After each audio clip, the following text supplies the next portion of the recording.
अपनी आज के इस वार्ता में मैं आप सभी से यह अनुरोध करना चाहूंगी कि आपका जब नाम लिया जाए तो आप अपने जनपद का नाम और अपना नाम और अपने कार्यों और अपनी सोच और जो भी बात आपको करनी है उसकी आप पूरी तरीके से सूक्ष्म रूप में बात करें। हमारे दूसरे नंबर पे हैं अध्यक्ष जिला पंचायत फर्रुखाबाद श्रीमती मोनिका यादव जी।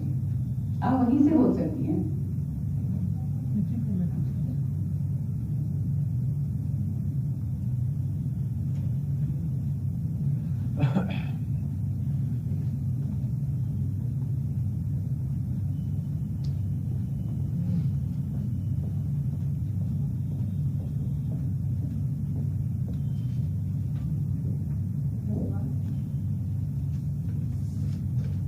नवनिर्वाचन जिला पंचायत अध्यक्षों हेतु आयोजित एक दिवसीय पंचायती राज सम्मेलन में उपस्थित आदरणीय अध्यक्ष जी, कार्यक्रम के मुख्य अतिथि, प्रदेश के लोकप्रिय एवं यशस्वी मुख्यमंत्री आदरणीय महाराज जी, इस कार्यक्रम में उपस्थित सम्मानित नेतागण, उपस्थित सम्मानित अधिकारीगण, जनपदों से आए हुए नवनिर्वाचन सभी माननीय अध्यक्ष जिला पंचायत, आप सबका मैं इस कार्यक्रम में हार्दिक स्वागत करती हूँ और सभी को बधाई देते हुए माननीय मुख्यमंत्री जी का विशेष रूप से आभार व्यक्त करती हूँ जिन्होंने हम सभी जिला पंचायत अध्यक्षों को ये इस कार्यक्रम में सम्मिलित होने का मौका दिया। क्योंकि मैं फर्रुखाबाद जनपद की मूल निवासी हूँ और मैं इस अपने जनपद की प्रथम नागरिक के रूप में अपने जनपद का प्रतिनिधित्व आपके समक्ष कर रही हूँ। हमारा जनपद ऐतिहासिक एवं धार्मिक स्तर पर काफी महत्वपूर्ण है। हमारा इतिहास लगभग 5000 वर्ष से भी ज्यादा पुराना है। यहाँ संकिसा जैसे बौद्ध धर्म का धार्मिक स्थल है।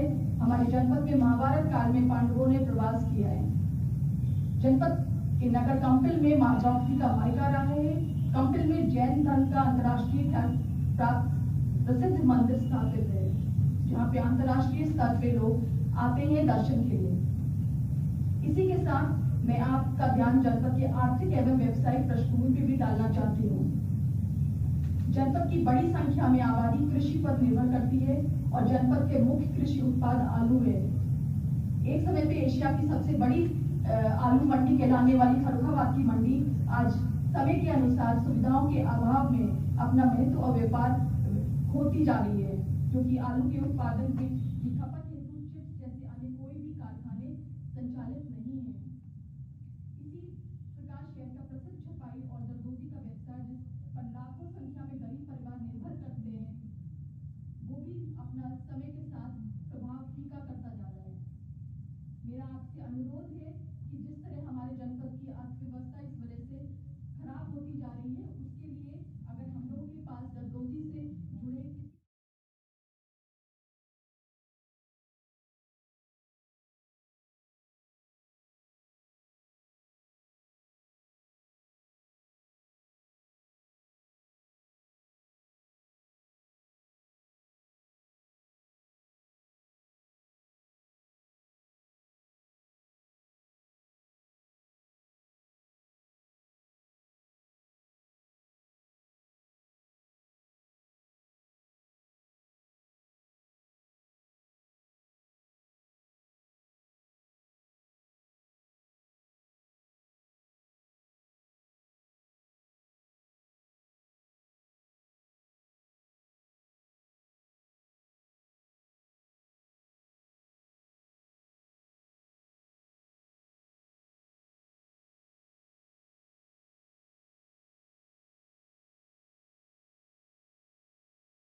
यहाँ पर उपस्थित माननीय मंत्री जी और राज्य मंत्री जी और अपर मुख्य सचिव जी का धन्यवाद करना चाहूँगा कि आपने हमें यहाँ इन्वाइट किया और अपनी बात रखने का मौका दिया और इतना सम्मान दिया, इसके लिए तहे दिल से धन्यवाद।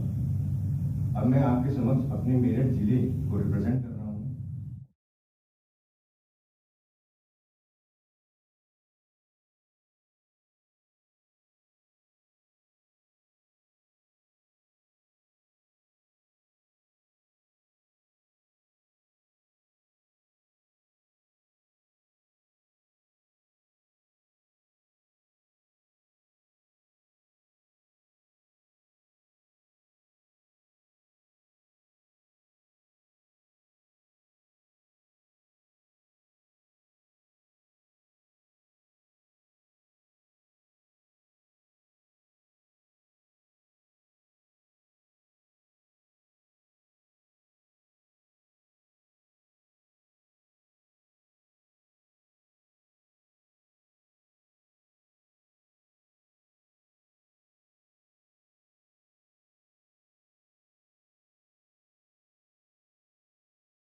हम सभी जिला पंचायत अध्यक्षों का,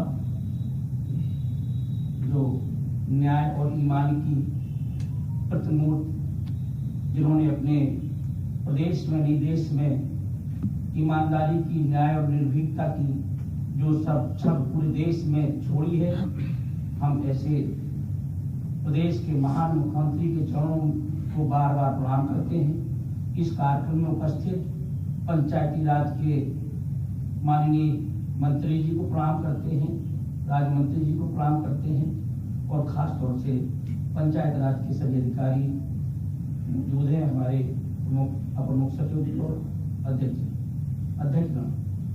चूंकि बहुत माननीय मुख्यमंत्री जी के पहले इस पर माननीय मंत्री जी की अध्यक्षता में ढेर सारी चर्चाएं हुई और अच्छे आए विकास के संबंध में। माननीय मुख्यमंत्री जी, मेरा एक अनुरोध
सारे जिला पंचायत अध्यक्ष इकट्ठा हुए हैं।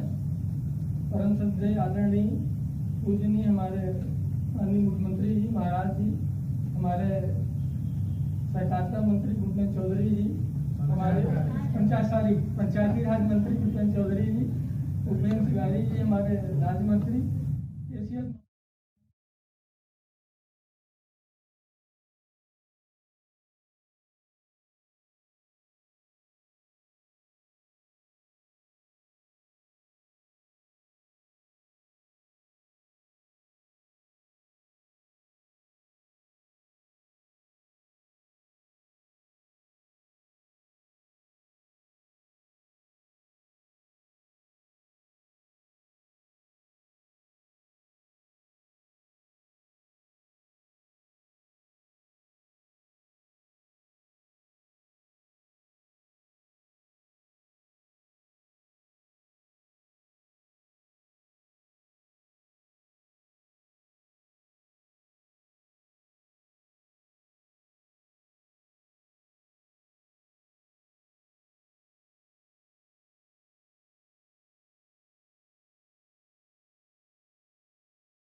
है।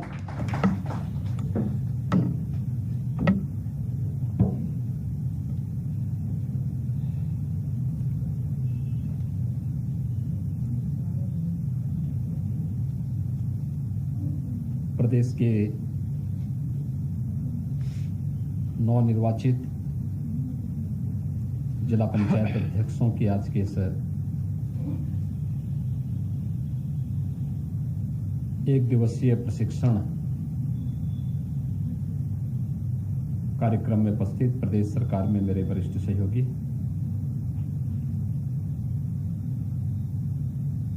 पंचायत राज विभाग के मंत्री चौधरी भूपेंद्र सिंह जी,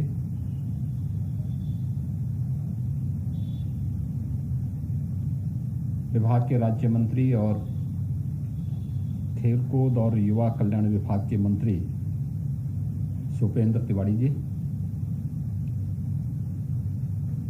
अपर मुख्य सचिव ग्राम्य विकास और पंचायती राज श्री मनोज कुमार सिंह जी,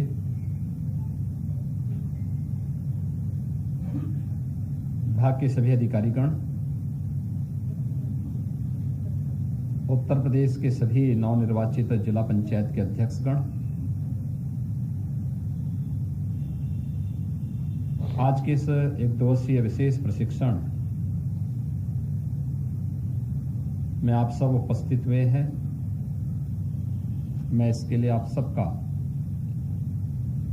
हृदय से अभिनंदन करता हूं।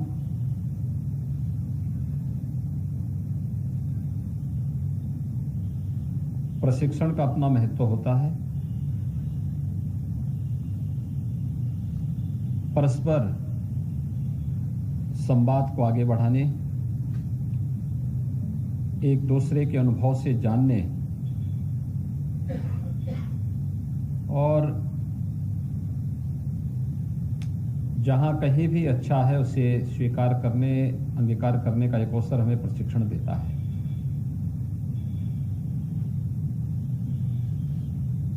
एक अच्छा शिक्षक वह होता है जो जीवन पर्यंत एक अच्छा छात्र बनने का प्रयास करता है और जीवन में हमेशा विफल वह होता है जो ये मान के चलता है कि मैं तो सब कुछ जानता हूं, मुझे अब कुछ जानने की आवश्यकता नहीं। वो व्यक्ति जीवन में सबसे विफल व्यक्ति होता है।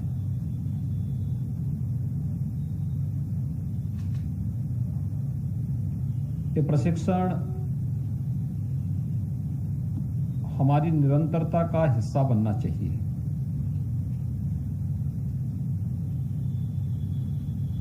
हम लोग भी जब सांसद चुने जाते हैं तो संसद के द्वारा हमारे लिए प्रशिक्षण शिविर लगाए जाते हैं।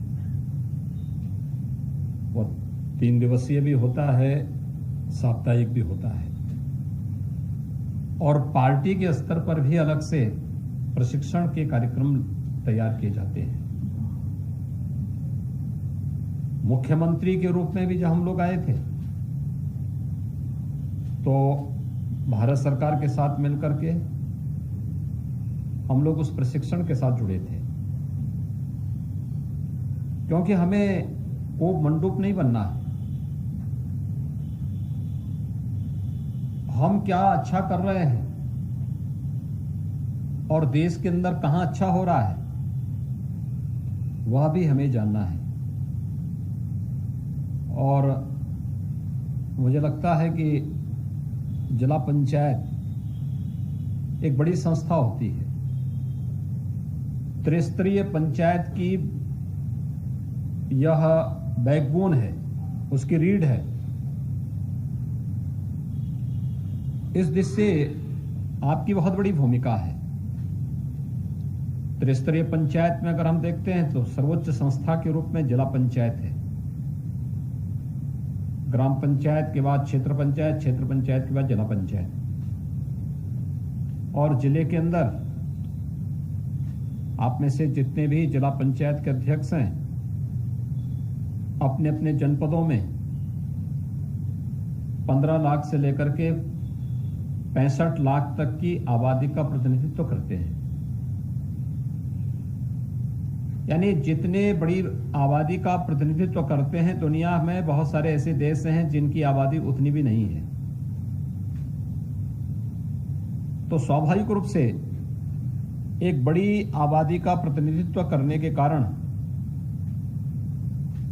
उस जनविश्वास पर खरा उतरना हम सबकी प्राथमिकता होनी चाहिए।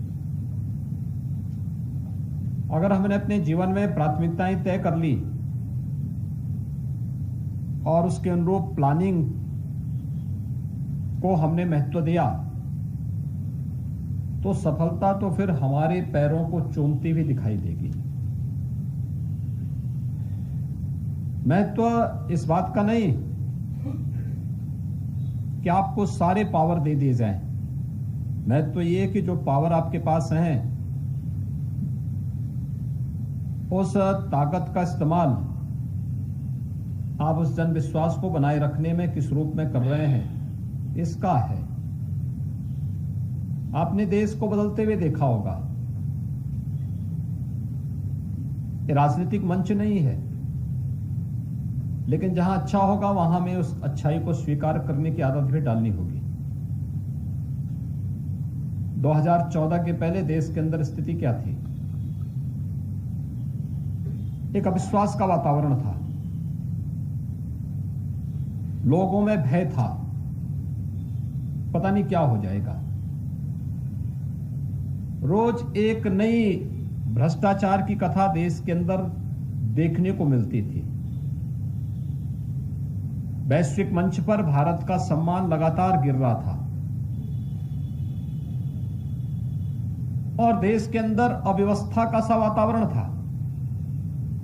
ज्यादा दिन नहीं हुए, 7 वर्ष पहले देश के अंदर किसान आत्महत्या कर रहा था। देश के अंदर रसोई गैस के कनेक्शन नहीं मिल रहे थे।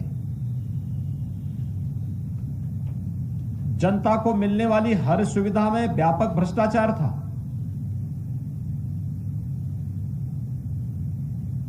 और इस सदी की सबसे बड़ी महामारी के दौरान जितनी सुविधाएं और जितना कार्य हो रहा है, सामान्य दिनों में भी 2014 के पहले उतने कार्य नहीं हो पाते थे।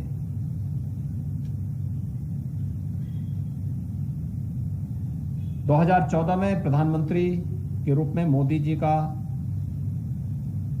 चुनाव होता है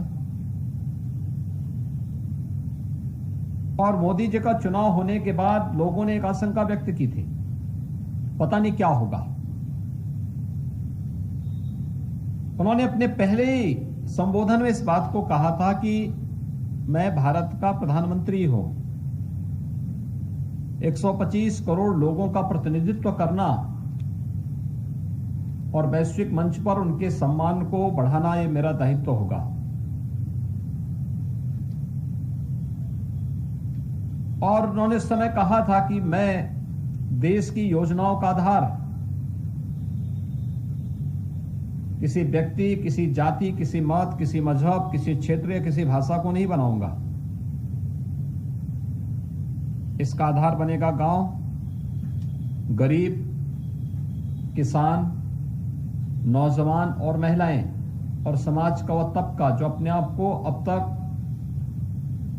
असुरक्षित और असहाय महसूस करता था। 2014 में प्रधानमंत्री मोदी जी के द्वारा कही गई ये बातें उनकी एक एक योजना में झलकती हुई दिखाई देती है। एक सामान्य व्यक्ति उस समय जिन लोगों को जमीनी हकीकत की जानकारी नहीं, लेकिन दुर्भाग्य से वो पॉलिसी मेकर थे, देश के अंदर पॉलिसी मेकर के रूप में जाने जाते थे, वे लोग टिप्पणी करते थे उस समय एक एक योजना पर। याद करिए, जिन गरीबों के जनधन अकाउंट खोले गए, जनधन अकाउंट खोलते समय लोग कहते थे कि मजाक हो रहा है। सरकार ने तो कहा था 20 लाख रुपया देंगे और केवल सादे खाते खोले जा रहे हैं। भाइयों बहनों, ये जनधन के अकाउंट नहीं होते तो क्या इस कोरोना महामारी में इन गरीबों को हम बचा पाते? इस देश को कृतज्ञ होना चाहिए प्रधानमंत्री मोदी जी के प्रति, जिन्होंने एक एक गरीब का बैंक में खाता खुला दिया और योजनाओं का लाभ सीधे गरीब के खाते में देना प्रारंभ किया। जनधन अकाउंट केवल एक अकाउंट नहीं है, शासन की पारदर्शिता का आधार बना है। एक गरीब को मिलने वाली शासन की योजना कैसे उस तक पहुंचाई जा सकती है, आज उसका माध्यम बना है। और आज आप देख रहे होंगे कि अगर शासन 1000 रुपया भेजता है तो पैसा 1000 रुपया ठीक उसके खाते में जाएगा, उसमें एक पैसा भी इधर उधर नहीं होगा। ये शासन की पारदर्शिता, ये शासन की जनविश्वास का प्रतीक बनता है। गरीबों के लिए मकान बनने चाहिए, क्या किसी का चेहरा देख करके? नहीं। किसी की जाति, किसी का मत, किसी का मजहब देख करके? नहीं। जो भारत का नागरिक है उसको शासन की योजना का लाभ मिलना ही चाहिए, विकास की योजना का लाभ मिलना ही चाहिए। हम लोकतांत्रिक व्यवस्था में रह रहे हैं, हमें उसकी भावना का सम्मान करना ही चाहिए। स्वच्छ भारत मिशन के अंतर्गत हर गरीब को शौचालय उपलब्ध करा देना, देश के अंदर 10 करोड़ ऐसे लोगों को ये शौचालय की सुविधा उपलब्ध कराना,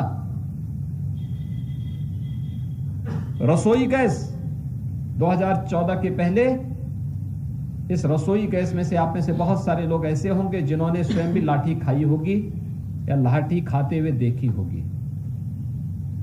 आज के इस प्रशिक्षण शिविर में हमारे पूर्व 2 सांसद हैं, दोनों मेरे साथ संसद में सांसद के रूप में कार्य किए हैं। श्रावस्ती से श्री दद्दन मिश्रा जी और जालौन से श्री घनश्याम अनुरागी जी, ये दोनों संसद में मेरे साथ रहे हैं और इन्होंने स्वयं अपनी आंखों से इस चीज को देखा है कि रसोई गैस के सिलेंडर के लिए 2014 के पहले कैसे लाठियां बरसती थी। लेकिन आज लाठी नहीं, आज हर गरीब के घर में जाकर के गैस एजेंसी का संचालक रसोई गैस का फ्री में कनेक्शन उन्हें उपलब्ध करवाने का कार्य करता है। ये चेंज है, ये परिवर्तन है, यही नया भारत है, ये बदलता हुआ भारत। हर एक क्षेत्र में कार्य हुआ है, हर एक क्षेत्र में कार्य हुआ है, हर एक तबके के लिए कार्य हुआ है। उस कार्य को समझने, उसको जानने, आप किसी बड़े बुजुर्ग से बात करिए, 80 साल 90 साल जिनकी उम्र होगी, उनसे पूछिए। उनके समय में महामारी नहीं थी, लेकिन उनके जो पूर्वज थे, उनसे बड़े पूर्वज थे, उनके जो पूर्वज थे, उनके दादा, उनके पिता, उनके दादा, उनके नाना, उनसे पूछिए 1919 में एक महामारी आई थी, 2.5 करोड़ लोग मरे थे उससे दुनिया के अंदर। तब आबादी देश की इतनी ज्यादा नहीं थी, दुनिया की इतनी ज्यादा नहीं थी, भारत की आबादी भी इतनी ज्यादा नहीं थी। और उस समय 2.5 करोड़ लोग मरे थे। बीमारी से ज्यादा मौतें हुई थी भूख से। आपने देखा होगा मोदी जी ने कोरोना महामारी में देश के जीवन को ही बचाया और हर व्यक्ति के जीविका को भी बचाने का कार्य किया है। तब सरकारें नहीं पूछती थी, आज सरकार लगातार संज्ञान लेती है एक एक योजना की, एक एक कार्यक्रम की, एक एक अभियान की। और मुझे लगता है कि आपकी कार्य पद्धति का आदर्श और प्रेरणा भी प्रधानमंत्री मोदी जी की कार्य पद्धति होनी चाहिए। कैसे उन्होंने देश के पूरे तस्वीर को बदल दिया, एक एक योजना को कैसे लोगों के जीवन को बदलने का माध्यम बनाया जा सकता है। हम भी उस अभियान के एक मजबूत से एक सेनापति बन सकते हैं। और जिला पंचायत का अध्यक्ष तो अपने आप में एक ताकत है, एक मंच है आपका एक आधार है। मैंने आपको बताया ना कि जितने बड़े आबादी को आप प्रतिनिधित्व कर रहे हैं और जिनके जिस जिले में आप अध्यक्ष हैं उस जिले के प्रथम नागरिक के रूप में जितनी बड़ी आबादी को आप प्रतिनिधित्व कर रहे हैं, वो बड़ी आबादी सामान्य नहीं है। दुनिया के बहुत सारे देशों की उतनी आबादी नहीं है। आप मॉरिशस जाइए, मॉरिशस की कुल आबादी 12 लाख है। हमारे यहां पे सबसे छोटा जिला होगा उसकी आबादी 15 लाख होगी।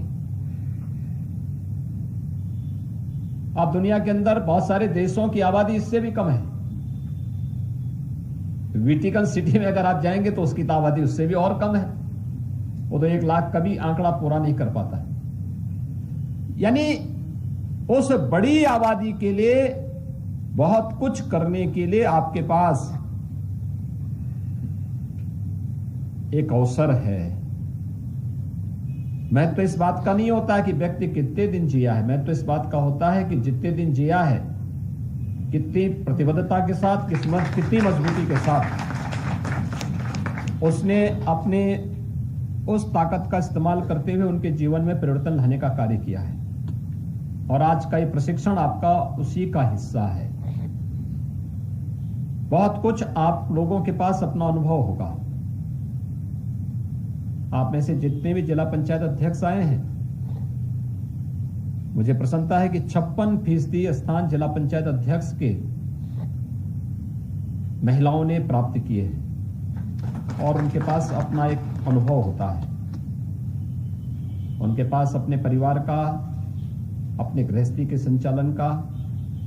भाई कोई व्यक्ति अपने घर को बहुत अच्छे ढंग से संचालित कर रहा है तो मुझे लगता है इससे अच्छा प्रबंधन दूसरा नहीं हो सकता। इस न्यू है, आधार है।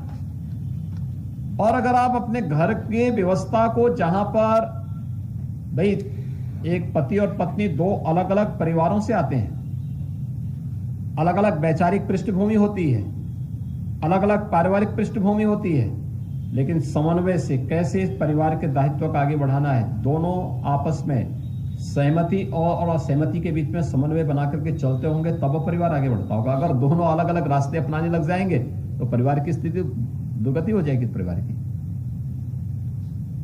कुछ मुद्दों पर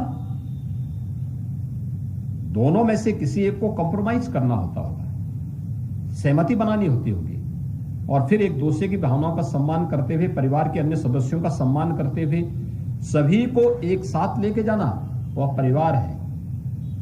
और परिवार की व्यवस्था को सफलतापूर्वक संचालित करने का गुण अपने आप में उस व्यवस्था को और तेजी के साथ आगे बढ़ाने का माध्यम बनता है। तो स्वाभाविक रूप से 56% आबादी ऐसी है जो इस 56% सदस्य ऐसे हैं जिन्होंने इस व्यवस्था के साथ जुड़ करके सफलतापूर्वक जिला पंचायत के अध्यक्ष के रूप में आगे आए हैं। तो आपका अनुभव, आप में से बहुत सारे लोग होंगे जिन्होंने पहले अलग अलग फील्ड में काम भी किया होगा, उसका लाभ भी जिला पंचायत को प्राप्त होगा।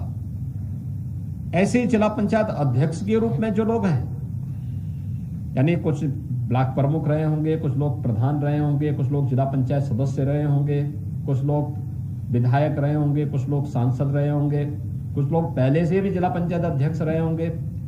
यानी ये अलग अलग पृष्ठभूमि से होने के नाते वह अनुभव भी आपके साथ होता है। उसका लाभ आपकी संस्था को प्राप्त होना चाहिए, क्योंकि जिला पंचायत त्रिस्तरीय पंचायत की शीर्ष संस्था है और शीर्ष संस्था के माध्यम से जाने वाला संदेश ग्राम पंचायत के और अंतिम पायदान पर बैठे हुए व्यक्ति तक पहुंचेगी, उसका संदेश जाएगा।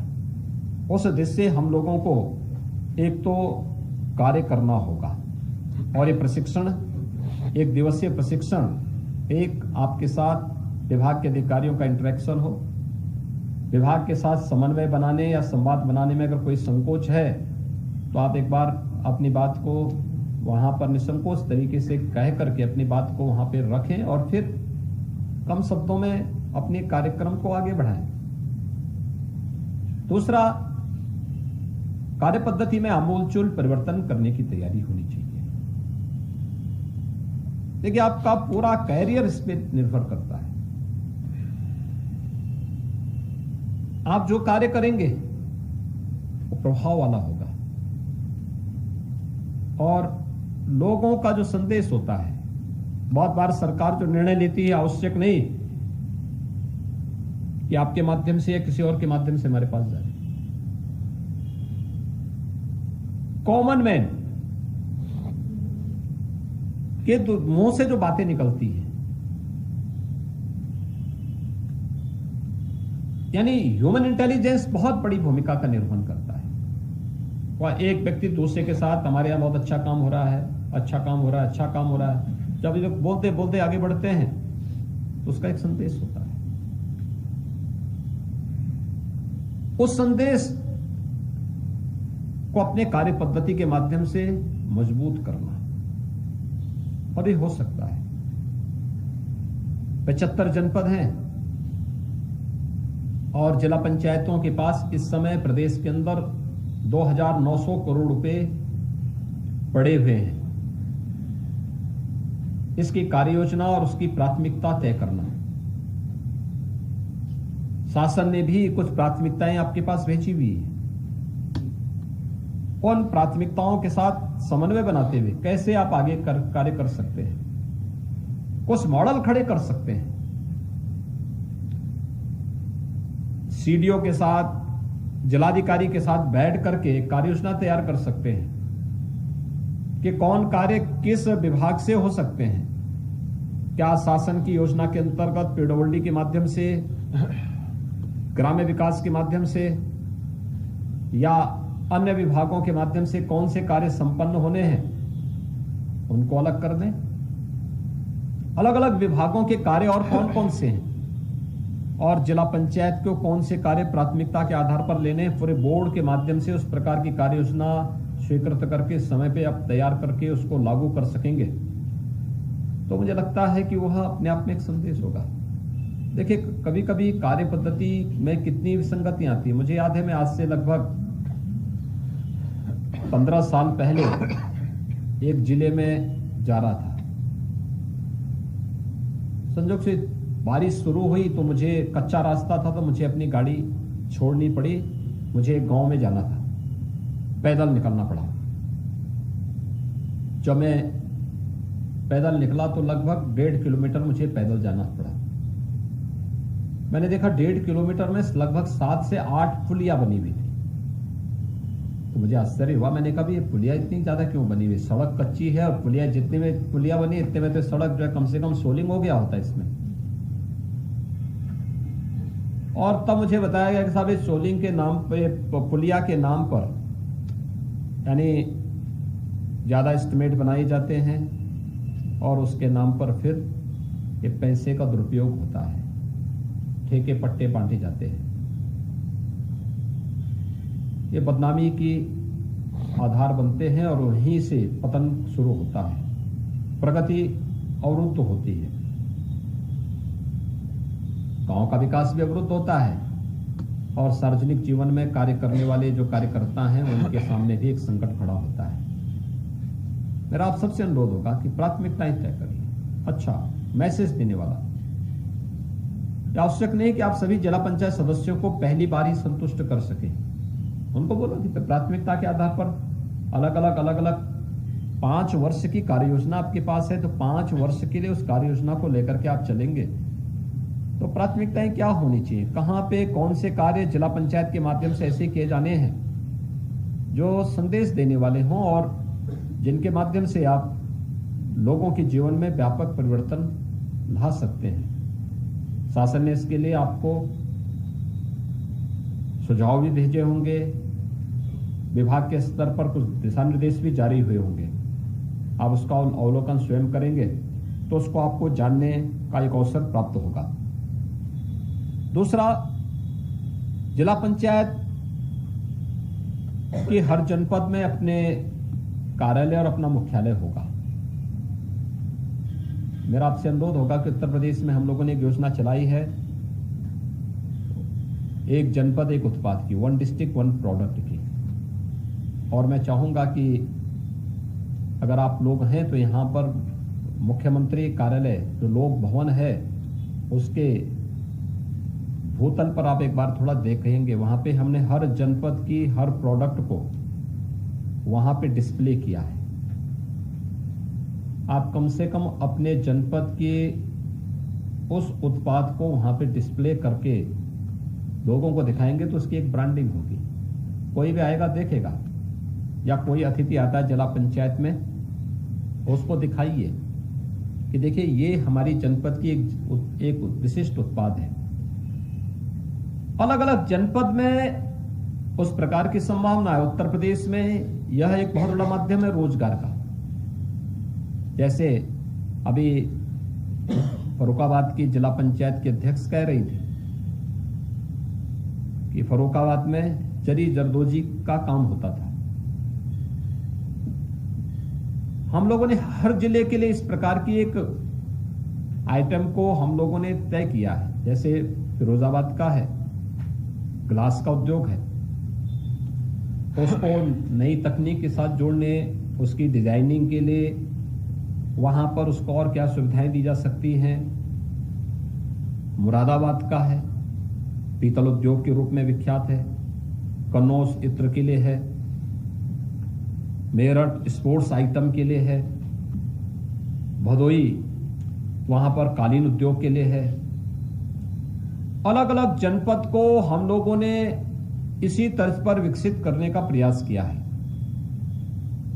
और ये केवल यानी रोजगार का बहुत बड़ा माध्यम बनेगा, लेकिन अगर जिला पंचायत में उस प्रकार का एक डिस्प्ले बनाएंगे, बहुत महंगा नहीं, बहुत छोटे में, सस्ते में, अच्छे ढंग से बन सकता है, लेकिन कोई भी आएगा उसके सामने एक संदेश होगा कि हाँ ये हमारे जनपद का उत्पाद है। और आप देखना कितना उससे लोगों को लाभ होता है। धीरे धीरे करके वह दुनिया के अंदर, आपने देखा होगा कि हमने 2018 में प्रारंभ किया और 2020 के केंद्र सरकार के बजट में इसके लिए धनराशि की व्यवस्था भी कर दी गई।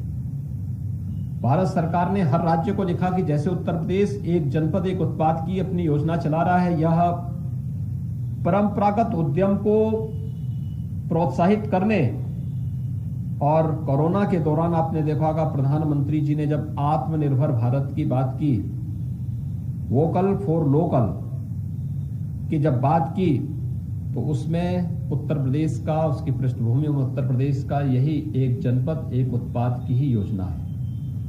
और हमें अपने अपने जनपदों में, क्योंकि जनपद के प्रथम नागरिक के रूप में अगर आप करेंगे तो इसको डिस्प्ले करेंगे। लोक भवन में अगर आप देखेंगे, हम लोगों ने उसके भूतल पर उस प्रकार की व्यवस्था की है।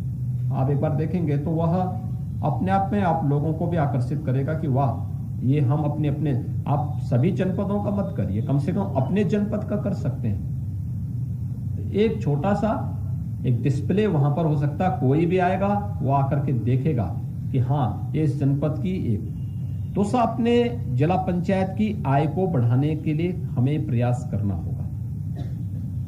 जिला पंचायत की तमाम भूमि है, जिला पंचायत के तमाम जो है बाजार हैं, जिला पंचायत से जुड़े हुए तमाम अन्य हैं स्थल ऐसे हैं, क्योंकि जिला पंचायतें और हमारी पंचायती संस्थाएं अगर आत्मनिर्भर हो जाए अपनी इनकम को बढ़ा करके, तो बहुत सारी गतिविधियों को आगे बढ़ाने में आपको मदद मिलेगी। सरकार के सामने हाथ फैलाने की नौबत हर एक मुद्दे पर नहीं आएगी। अभी राज्य सरकार एक नई योजना प्रारंभ करने जा रही है, मातृभूमि योजना। इस मातृभूमि योजना में हम लोग ये व्यवस्था कर रहे हैं कि कोई भी कार्य, जैसे गांव में ग्राम सचिवालय के निर्माण का है, नगरीय क्षेत्र में सामुदायिक भवन के निर्माण का है, या गांव में कोई भी अन्य ऐसे भवन जो सार्वजनिक उपयोग के लिए आते हैं, इनके निर्माण के लिए आधा पैसा सरकार देगी, आधा पैसा गांव का कोई व्यक्ति सहयोग करे, और दोनों मिलकर के उसको आगे चलाएंगे। उसमें उनके साथ उनका पत्थर वहां लग जाएगा, या उनके साथ हम किसी न किसी रूप में उस सहयोगदाता को उसके साथ जोड़ेंगे, और उस मातृभूमि के प्रति उनका योगदान भी हो जाएगा। ऐसे ही अगर आपके पास इनकम है, आप अपनी आय की धनराशि का उपयोग बेहतर तरीके से कर सकते हैं। आप किसी भी ग्राम पंचायत में या जिला पंचायत के रूप में या कहीं भी अन्य, उसको आगे बढ़ाने में बहुत अच्छा योगदान हो सकता है। लेकिन जब आप एक किसी विभाग के मुखिया के रूप में कार्य करते हैं, तो विभाग के मुखिया के रूप में औपचारिकता का निर्वहन नहीं होना चाहिए। ऐसे ही कार्य होना चाहिए जैसे हम अपने घर को संचालित करने के लिए अपना योगदान देते हैं। और मुझे लगता है जब व्यक्ति इस भाव के साथ कार्य करता है, तो वह हमारे जीवन को यशस्वी बनाता है, हमें यशस्वी बना देता है, आगे बढ़ाता है। लेकिन जब हम केवल औपचारिकता निर्वहन करने के लिए आते हैं तो वह हमें फिर हमेशा के लिए हमारे साथ कहीं ना कहीं एक ठप्पा लगता है कि इस व्यक्ति ने कुछ नहीं किया, ये कुछ नहीं कर सकता। ये सब जो बुराइयां हमारे साथ आती हैं उसको हमें रोकना पड़ेगा अपने कार्य पद्धति के माध्यम से। आपने देखा होगा जिला पंचायत के पास बहुत संभावनाएं हैं जिसको आप आगे बढ़ा सकते हैं। मैं यहाँ पे देख रहा था, एक जिला पंचायत अध्यक्ष ने इस बारे में चर्चा की थी कि हम लोगों ने 2017 में आकर के एक ऑपरेशन कायाकल्प प्रारंभ किया था। बेसिक शिक्षा विद्यालयों के यानी जन सहयोग से उनमें बुनियादी सुविधाएं उपलब्ध कराने के लिए, और उत्तर प्रदेश के अंदर अब तक 1,30,000 बेसिक शिक्षा परिषद के विद्यालयों में फ्लोरिंग की व्यवस्था, टॉयलेट की, बालक बालिकाओं के लिए टॉयलेट की व्यवस्था, पेयजल की व्यवस्था, वहां पे लाइट की व्यवस्था, और बहुत सारी जगह तो फर्नीचर की व्यवस्था और स्मार्ट क्लास की व्यवस्था भी करने में हमें सफलता प्राप्त हुई है। और मुझे लगता है कि आप लोग भी अपने यहाँ ये कार्य कर सकते हैं। खासतौर पर जिस ग्राम पंचायत से आप हैं उस ग्राम पंचायत में या किसी अन्य ग्राम पंचायत को लें, उस ग्राम पंचायत की बेसिक शिक्षा परिषद के स्कूल को, किसी एक सामुदायिक स्वास्थ्य केंद्र को गोद लेकर के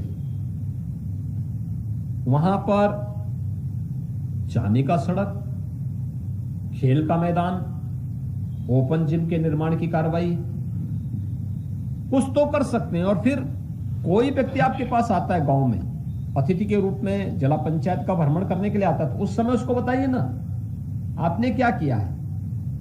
क्योंकि तमाम विदेशी मेहमान हमारे पास आते हैं या नीति आयोग से जुड़े हुए अधिकारीगण आते हैं, उस समय हम भेज सकें उन गांवों में कि इन गांवों ने क्या किया है, कहां पे किया है। हमें लोगों को शासन के साथ और योजनाओं के साथ जोड़ना होगा। जैसे जल जीवन मिशन में हर घर नल की योजना चल रही है, यद्यपि ग्राम पंचायत को उसका आधार बनाया जा रहा है, लेकिन आप में से हर व्यक्ति कोई ना कोई ग्राम पंचायत से जुड़ा हुआ है। हम ग्राम पंचायतों में भी उस कार्यक्रम को आगे बढ़ा सकते हैं, और खासतौर पर जल जीवन मिशन में हर घर में नल का कनेक्शन हो। यानी आधी बीमारी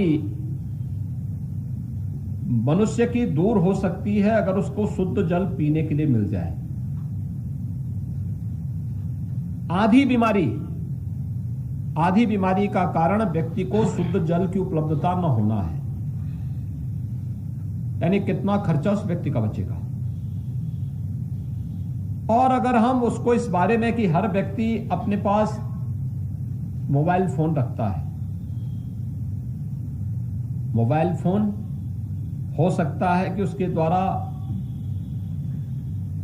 लोगों से संपर्क करने या बातचीत करने में सुविधाजनक हो, लेकिन जब मोबाइल फोन नहीं था तब भी मनुष्य था, तभी मनुष्य प्रगति कर रहा था। लेकिन अगर जल न हो तो क्या कल्पना कर सकते हैं आप जीवन की। जो जीवन के लिए महत्वपूर्ण है जल, वह जल शुद्ध मिले, इसके लिए हम ग्राम पंचायत के हर व्यक्ति को तैयार करें कि अगर यूजर चार्ज दे करके भी अच्छा जल मिलता है तो हमें इस योजना को प्रोत्साहित करना चाहिए, और ग्राम पंचायत की इस योजना को सफलतापूर्वक आगे बढ़ाने की कार्रवाई को इसके साथ जोड़ना चाहिए। बहुत बड़ा कार्य है ये। बीमारी का एक बड़ा खर्चा हर परिवार का बच जाएगा। और नहीं तो मैं देखता हूं बहुत सारे जनपदों में, गांवों में भी लोग पीने के लिए जार का पानी घर में लाते हैं, और जार का पानी का कोई विश्वास नहीं, पता नहीं क्या है, लेकिन लोग लेके आ रहे हैं। प्रधानमंत्री जी ने जल जीवन मिशन के अंतर्गत सुनिश्चित किया है कि हर घर नल, यानी हर घर में विशुद्ध पेयजल की उपलब्धता सुनिश्चित कराने की कार्रवाई हम करेंगे। इसके लिए लोगों को तैयार करना, प्रोत्साहित करना, उनको इस मानसिक रूप से इसके लिए तैयार करना। और बहुत सारे कार्य ऐसे हो सकते हैं जो कन्वर्जेंस के माध्यम से आगे बढ़ सकते हैं। देखिए, कन्वर्जेंस में बहुत बड़ी ताकत है। मैंने आपको कहा ना कि इसमें विभाग भी हो सकते हैं और गांव के सामान्य नागरिक भी इसके साथ जुड़ सकते हैं। अगर किसी सज्जन को लगता है कि मैं अपने गांव की कनेक्टिंग मार्ग को अपने किसी परिवार के सदस्य के रूप में मैं रखना चाहता हूं, इसका खर्चा मैं दूंगा, जिला पंचायत को सहर्ष उसके प्रस्ताव को स्वीकार करना चाहिए। भाई ठीक है, अगर इस गांव में 50 लाख की सड़क बन रही है, 25 लाख जिला पंचायत देगी, 25 लाख आप दे दीजिए, हम आपका सिलापट लगा देंगे। क्या दिक्कत आ रही सिलापट लगा देंगे? लोगों के मन में एक भाव तो पैदा होगा कि मैं जिस गांव में जन्म लिया हूं, जहां खेला हूं, जहां की माटी में मैं खेला कूदा हूं, जहां की माटी का ऋण मुझे चुकता करना है, कुछ तो मेरा कंट्रीब्यूशन होना चाहिए। अगर गांव में सामुदायिक भवन अच्छा बन जाए, जहां गांव के मांगलिक कार्यक्रम, गांव के सार्वजनिक कार्यक्रम गांव के लोग संपन्न करते हों, उसके निर्माण में गांव का कोई व्यक्ति देना चाहता, आपकी लागत 50 लाख आ रही है, 25 लाख वो व्यक्ति दे रहा है, 25 लाख आप लगा रहे हैं, आपको सहर्ष उसका स्वागत करना चाहिए, उसका सिलापट लगा देना चाहिए। इसके सहयोग से इतनी धनराशि इन्होंने दी है, यह भवन बन रहा है, इन्होंने अपनी फलानी स्मृति यानी अपने परिवार के फलानी की स्मृति में यह योगदान किया है। लगाइए इसका पट, सम्मानजनक ढंग से लगाइए। और इस योजना को मैं चाहूंगा विभाग इसको तेजी के साथ जल्दी लागू करके इसको प्रदेश के अंदर ही तेजी के साथ इस कार्यक्रम को आगे बढ़ाना चाहिए। आप देखना, कुछ भी गांवों का अगर आप चयन करके इस कार्यक्रम को आगे बढ़ाएंगे, आपको ये योजना यशस्वी बना देगी। दोस्तों, आपके वोट बैंक को बढ़ाएगी, आपका दायरा बनाएगी, आपके जनाधार को बढ़ा देगी। और इसको मैं चाहूंगा कि इस पर हम लोगों को ध्यान देना होगा, कन्वर्जेंस पे हमें ध्यान देना होगा। मैं आपसे अपील करूंगा कि निराश्रित गौ आश्रय स्थल के बारे में भी थोड़ा चिंता करें। गौ और गोवंश आदिकाल से भारत की ऋषि और कृषि परंपरा के आधार रही है। हमारा कोई यज्ञ गौ माता के बगैर संपन्न नहीं होता है। और भारत की कृषि, अगर भारत दुनिया के अंदर धन धान्य से परिपूर्ण रहा है तो गौ माता उसका आधार रही है। आज हो सकता है कि आधुनिकता की दौड़ ने हमें इस परंपरा से काटने का प्रयास किया हो, लेकिन लोगों की आस्था आज भी है। और मेरा आप सबसे अनुरोध होगा कि अपने अपने जनपदों में जिला पंचायत के द्वारा संचालित गौ आश्रय स्थल बेहतर बनाने, प्रतिदिन जिला पंचायत वहां पे जो केयर टेकर हों वहां पे व्यवस्थित रूप से उनकी देखभाल करें, रात्रि में दिन में साफ सफाई की व्यवस्था रखें, चारे की व्यवस्था रखें, सूखा चारा, हरा चारा, चौकर, पानी की व्यवस्था, साफ सफाई की व्यवस्था, कोई नुकसान न हो इसके बारे में सर्दी से गर्मी से बचाव की व्यवस्था, और एक शानदार कार्य थोड़ा करके दिखाएं। विभाग अपने स्तर पर भी करे, पशुपालन विभाग का भी सहयोग ले, जिला प्रशासन का भी सहयोग ले, और अन्य तमाम योजनाओं के माध्यम से भी इसको आगे बढ़ाने का कार्य अगर कर पाएगा तो इसको हमें बढ़ाना चाहिए। देखिए, पहले जिला पंचायत एक समय कांजी हाउस चलाता था, वह क्रूरता का प्रतीक बन गया था और धीरे धीरे करके बंद हो गया। हमें कांजी हाउस नहीं, गो रक्षा के या गो संवर्धन के केंद्र संचालित करने चाहिए और ग्राम पंचायतों को इसके रूप में बनाना चाहिए। कितना ऊर्जा की बचत होती है, मैंने इस कार्य को देखा है। अभी मैं गोरखपुर से आ रहा हूं, मैंने वहां देखा है अपने आश्रम में, वहां प्रतिदिन एलपीजी के 1 या 2 सिलेंडर लगते थे, क्योंकि 1200-1500 लोगों का भोजन बनता था। एक समय में बनता है, 2 समय में बनाओ तो सिलेंडर इतने लगते हैं। वर्ष में लगभग 3000 कुंटल के आसपास लकड़ी भी लगती थी।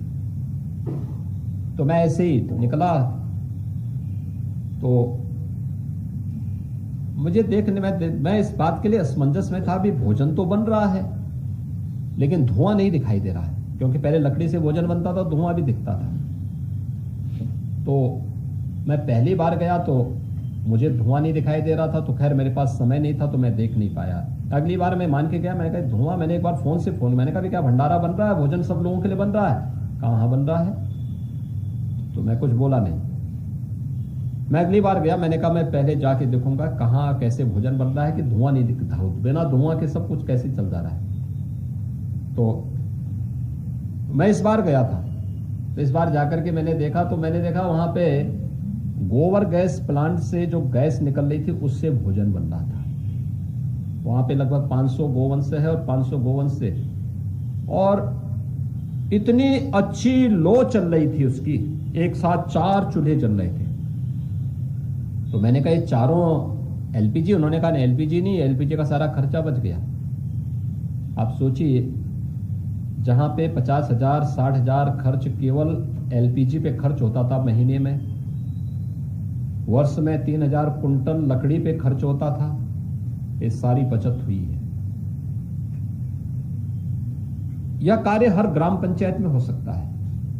हर ग्राम पंचायत में गौ आधारित खेती के साथ साथ हम लोग ऊर्जा के इस बड़े आधार को और मजबूत कर सकते हैं, थोड़ा प्रोत्साहित करने की आवश्यकता है। और अब तो इसमें तेल कंपनियां सहयोग कर रही हैं, इंडियन ऑयल है, हिंदुस्तान पेट्रोलियम है, भारत पेट्रोलियम है, इनके साथ हम संवाद बनाएंगे तो गौ रक्षा भी होगी, गांव की खेती भी ठीक होगी। जो अभी मेरठ के हमारे जिला पंचायत अध्यक्ष कह रहे थे कैंसर हो रहा है, आप देखना है कैंसर सब गायब हो जाएंगे आने वाले समय में, अगर आप गौ आधारित खेती के माध्यम से जो अन्न उत्पन्न होगा वह किसी बीमारी का कारण नहीं बनेगा, वह आरोग्यता का कारण बनेगा। और उस दिशा में एक प्रयास हो सकता है तो हमें करना चाहिए, इस दिशा में प्रयास प्रारंभ करना चाहिए। अन्य बहुत सारी चीजें जिसको हम आगे बढ़ा सकते हैं, ग्रामीण स्टेडियम के निर्माण को लेकर के, ओपन जिम के निर्माण को लेकर के, अंत्येष्टि स्थल के कार्यक्रमों को तेजी के साथ आगे बढ़ाने के लिए विभाग के पास इसके लिए पर्याप्त धनराशि भी है, पैसे की कमी नहीं, लेकिन उस पैसे का सही सदुपयोग हो, कार्य मानक और गुणवत्ता को बनाए रखते हुए समयबद्ध ढंग से हो, देखना होगा, समीक्षा करनी होगी। हर 15 दिन में, हर सप्ताह, 15 दिन, महीने में अलग अलग कार्यों की समीक्षा, मौके पे जाकर के उसकी समीक्षा करना। अगर ये सभी कार्य आप करें और हर कार्य के साथ इस बात को देखें कि कार्य कोई हुआ है तो कार्य होते समय ही इसकी गुणवत्ता को चेक करें, देखें। जिला पंचायत अध्यक्ष के रूप में आपका दायित्व बनता है कि जिला पंचायत की हर संपत्ति के संरक्षण की दायित्व ये आपका बनता है। इस सरकारी कर्मचारियों के भरोसे मत रहिए, ये आपका दायित्व है, आप उसके कस्टोडियन हैं इस समय। और कस्टोडियन के रूप में आपका दायित्व बनता है कि उस संपत्ति को कोई नुकसान नहीं होना चाहिए, कोई भी नुकसान नहीं होना चाहिए। इस दृष्टि से उन संपत्तियों को रंगाई पुताई का कार्य हर वर्ष हो जाए। भवन है तो अच्छे ढंग से उसको देख लेने की, उसके मेंटेनेंस की व्यवस्था। किराए से अगर भवन संचालित हो रहे तो किराया नियमित रूप से जिला पंचायत के पास जमा हो रहा है कि नहीं, तो इसकी समीक्षा करना। जो कार्य चालू परियोजनाएं हैं उन चालू परियोजनाओं की समीक्षा, कार्य समयबद्ध ढंग से और मानक की गुणवत्ता को बनाए रखते हुए हो रहे हैं कि नहीं हो रहे हैं, इसको भी देख लेना। और कार्य समय से पूरा होने के बाद हैंडओवर भी हो जाए, यह भी सुनिश्चित करने का दायित्व आपका होना चाहिए। लेकिन अगर समय पे कार्य हो गया, हैंडओवर भी हो गया, तो कॉन्ट्रैक्टर का समय पे भुगतान भी हो जाए। भुगतान के लिए उसको जिला पंचायत का चक्कर न काटना पड़े, शासन में बार बार गुहार न लगाना पड़े, यह भी हमें सुनिश्चित करना होगा। और ये अगर हम करेंगे तो ये हमारी कार्य पद्धति को बहुत अच्छे ढंग से आगे बढ़ाने का कार्य करेगा। मुझे लगता है कि बहुत सारी चीजें हैं जिस पर अभी और भी अच्छे ढंग से आगे बढ़ाने की आवश्यकता है। और आपके पास एक अवसर आया है कि जिला पंचायत के अध्यक्ष के रूप में आप अपने यशस्वी कार्यकाल के लिए आगे बढ़ सकें। इस देश से प्रशिक्षण आवश्यक था।